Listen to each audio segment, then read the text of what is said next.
at a wedding, you don't often hear about the proposal story. A lot of that comes during the engagement, but I found it particularly interesting and so sweet and lovely.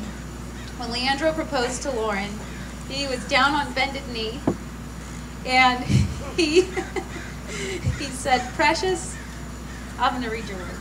I love you more than anything in this world, and I want to spend the rest of my life with you." And I'm thinking to myself, Precious. I'm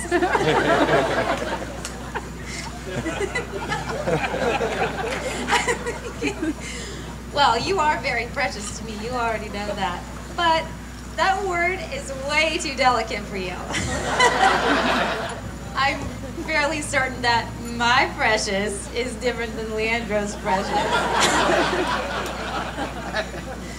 So my precious has a little bit of a temper. So my first tip to you is to find a safety closet for your Hot Wheels collection, Harry Potter valuables, and your man purses. Make sure it has a lock and key, because if she's mad at you, she's gonna destroy your favorite stuff. She'll do it. She'll do it. I have lost my light bright walkie-talkies to flights of stairs. So you also need to live in a single-story home. Yeah.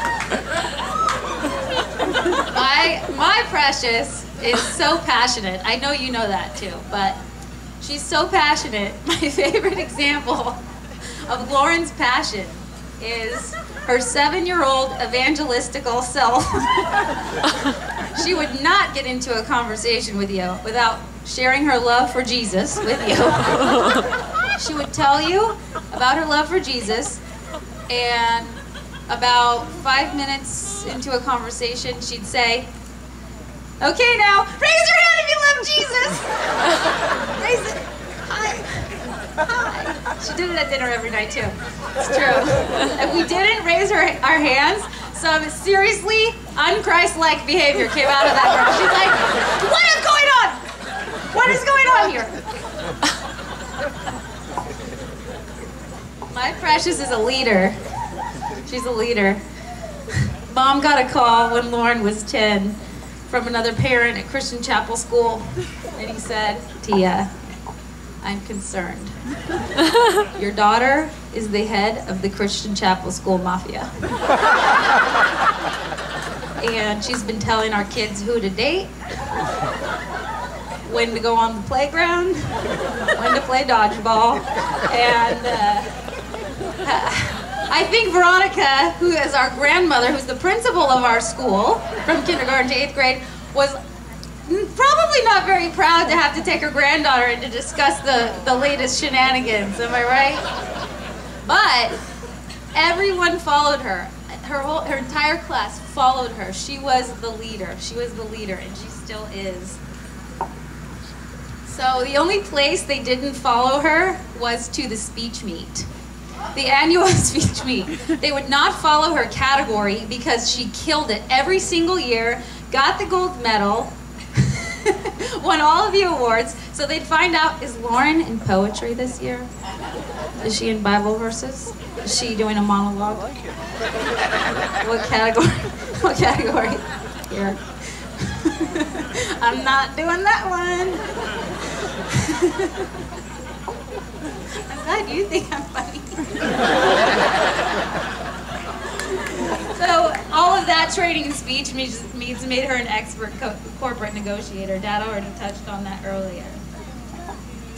So, despite all of those very strong traits, she is the sister that gets the phone call first, no matter what. If we're in tears, if we're in a jam, we need jail. If you need to be bailed out of anything, you get into a little problem, you call Lauren, she knows how to get you out of it.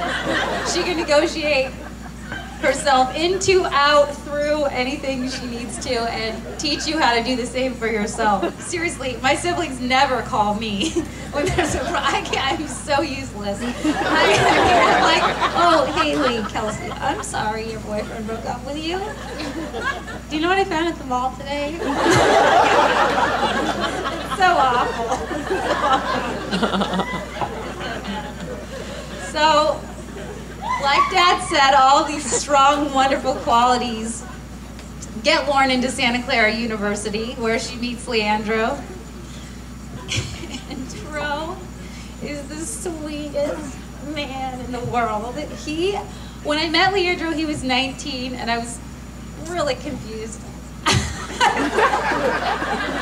I wasn't sure if she brought home a shopping buddy, because his style, he and I could talk style, and she's like, I know, I wasn't sure if he was your boyfriend or Adam's boyfriend, because his friends also dress so nice.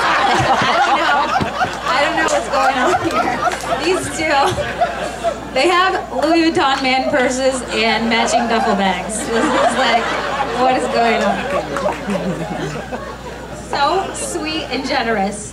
So sweet and generous, and was so shy. I mean, I'm like, Lauren, he doesn't say much, and you never stop talking. How does that work? She's like, it's perfect. No, that's not true. She said, he'll open up, and he did so quickly. And he has shown me so much love and affection. He has always treated me like a sister. And I have to say, it makes me cry. The day I can remember the feeling looking at you and knowing you were supposed to be part of our family was the day that Grandma Martha's funeral occurred. And I told Grandma, I'm sure, and all of the aunts, Leandro was there, and he was meeting the Rodriguez side, Grandma and her sisters, for the first time. And he went to every length to make sure my grandmother and her sisters, who had just lost their mother, making sure that they had everything that they could possibly need. A chair, a tissue, just, if he thought they might need it, he had it ready. You know, I mean, it was remarkable. And what started out as a pretty emotional day and a good celebration of 94 years of life, but also very heavy, ended up in Sylvia's kitchen.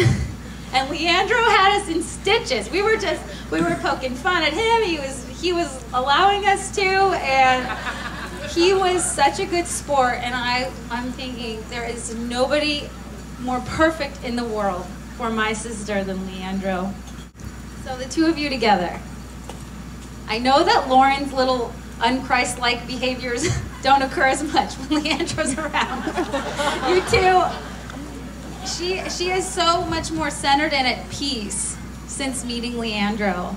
You can just take one look at her, and she's totally calm. She's calm and collected. And Leandro, she brings out the best in you. You completely shine around her. And your father said that last night. And I thought that was really special, because I always think the same thing. They just bring out the very best in each other.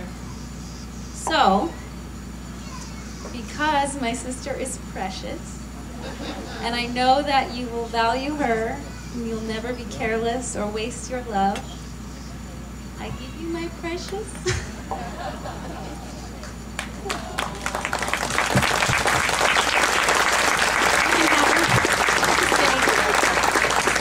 I want her for 20 minutes a day so we can chat. So, let me grab my glass. I'd like to raise my glass to the woman I admire most in the world, and the most beautiful woman in the world, too. You look like the top of a cake.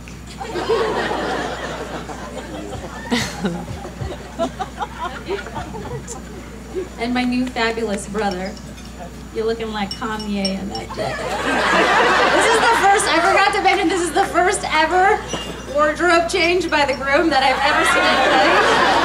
We can't forget about that. No, we can't leave that out. So, may peace grace the life you're starting here today. Your love carry you through the best and worst of times. May you live together in harmony, make beautiful music together. and continue to bloom and blossom as both individuals and a couple from today forward. Peace, love, harmony, flowers. Cheers.